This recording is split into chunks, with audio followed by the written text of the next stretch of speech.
मेरा पति रोज रात को छत पर चला जाता था और आधी रात के बाद ही आता था।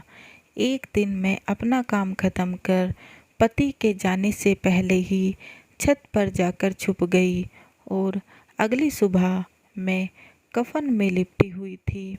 ऐसा क्या हुआ मेरे साथ जानकर आपके होश उड़ जाएंगे। रचना एक मिडिल क्लास परिवार से थी जिसने अपने कॉलेज की पढ़ाई पूरी कर ली थी और अब वो अपने घर पर ही अपनी माँ के कामों में हाथ बटाती थी। रचना बहुत सुंदर थी। उसका रंग दूध जैसा गोरा था। रचना के मम्मी पापा उसकी शादी के लिए लड़का तलाश रहे थे और तभी एक दिन रचना के फूफा जी एक रिश्ते के बारे में बताते हैं। वो कहते हैं कि लड़के का नाम सूरज है, एक बड़ी कंपनी में मैनेजर है और महीने की 80-90 हज़ार सैलरी है। रचना के मम्मी पापा ने लड़के की फ़ोटो देखी तो उन्हें लड़का पसंद आ गया। जब रचना की मम्मी ने रचना को लड़के की तस्वीर दिखाई तो उसने कह दिया, जब आप दोनों को लड़का पसंद है तो मुझे भी पसंद है। अब दोनों के परिवार वालों ने मिलकर शादी की तारीख तय कर दी। रचना के मम्मी पापा बहुत खुश थे कि उनके बेटे की शादी एक अच्छे घर में हो रही है। पूरे धूमधाम से रचना की शादी हो गई और रचना अपने मम्मी पापा का घर छोड़कर ससुराल आ गई। कुछ दिन तो रचना को अपने मम्मी पापा के घर की बहुत याद आई। रचना की शादी को अब कई महीने बीत गए थे। शुरू में सब अच्छा था। सूरज रचना पर खूब प्यार लुटाता था, लेकिन अचानक उसके पति सूरज का व्यवहार रचना के साथ बदल गया। अब वो उससे दूर दूर और चिढ़ा सा रहने लगा। सूरज अब रचना की कोई बात नहीं सुनता, ना उससे प्यार करता। रचना को कुछ समझ नहीं आ रहा था कि वो क्या करे। वो बस रोकर अपने दुख को कम करने की कोशिश करती रहती। एक दिन रचना को पता चला कि सूरज आधी रात तक छत पर क्यों रहता है। दरअसल वह किसी लड़की से फ़ोन पर रात भर बातें करता है।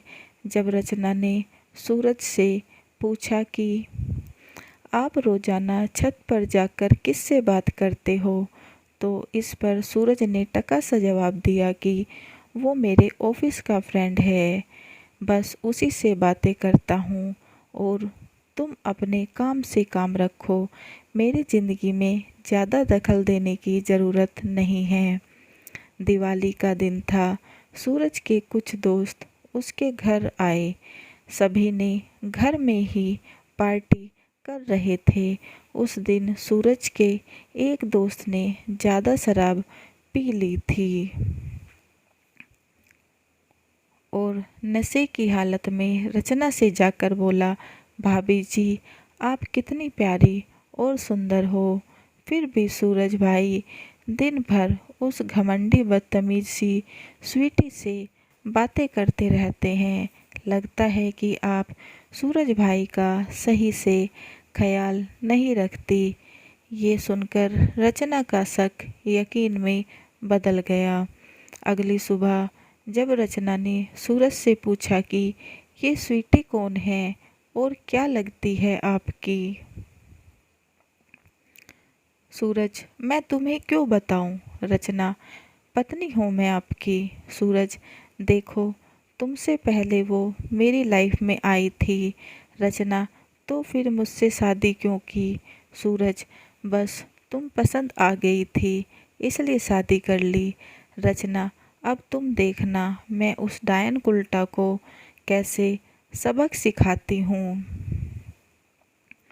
स्वीटी को रचना के डायन उल्टा कहने से सूरज गुस्सा मानो 7वें आसमान पर था और गुस्से में रचना को कई थप्पड़ जड़ दिए और कमरे में धक्का देकर ताला बंद करके चला गया।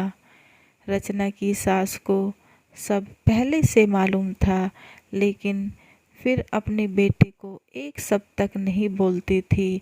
शाम को जब सूरज घर आया तब उसने कमरे का दरवाज़ा खोला। उस दिन रचना की तबीयत खराब हो गई, फिर भी उसी हालत में उसने खाना बनाया।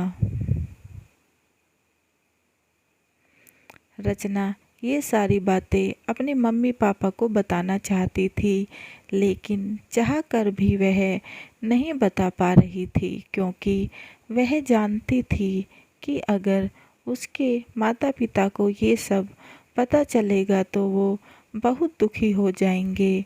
सूरज अब रचना के साथ बहुत खराब बर्ताव करने लगा। नौकरानी की तरह घर में रखता, सही से खाना भी नहीं खाने देता, हर छोटी छोटी बात पर उसे मारता पीटता, उसका शोषण करता। रचना अब धीरे धीरे डिप्रेशन में जाने लगी। उसके दिमाग में उल्टे सीधे ख्याल आने लगे। अब ना ही वो ठीक से खाना खाती और ना ही किसी से बात करती, बस चुपचाप काम में लगी रहती। आखिरकार एक दिन रचना का सब्र जवाब दे गया और उसने जहर खाकर आत्महत्या कर ली। रचना ने आत्महत्या का कारण किसी को नहीं बताया, लेकिन उसकी सास को सब मालूम था कि रचना ने आत्महत्या क्यों की। दूसरी तरह रचना ने मम्मी पापा का रो रो कर बुरा हाल हो गया।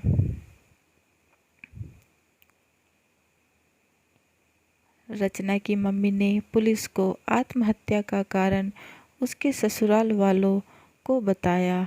पुलिस सूरज और उसके माता पिता को उठा कर ले गई, लेकिन पैसों के दम पर कुछ ही दिनों में वो लोग जेल से बाहर आ गए। जीवन में अच्छा दिखने वाला इंसान जरूरी नहीं अच्छा ही होता। आखिर क्या गलती थी रचना की? बस यही शादी के लाल जोड़े में कुछ अरमान सजाए और सफ़ेद कफन तक सिमट गए।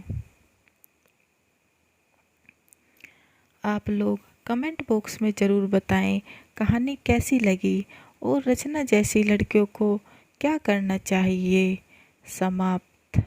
दोस्तों, कहानी अच्छी लगे तो कमेंट बॉक्स में ज़रूर बताएं और चैनल को लाइक एंड सब्सक्राइब करना ना भूलें और बेल आइकन को ज़रूर दबाएं, ताकि ऐसी ही अच्छी अच्छी कहानियों के नोटिफिकेशन आपको मिलते रहें।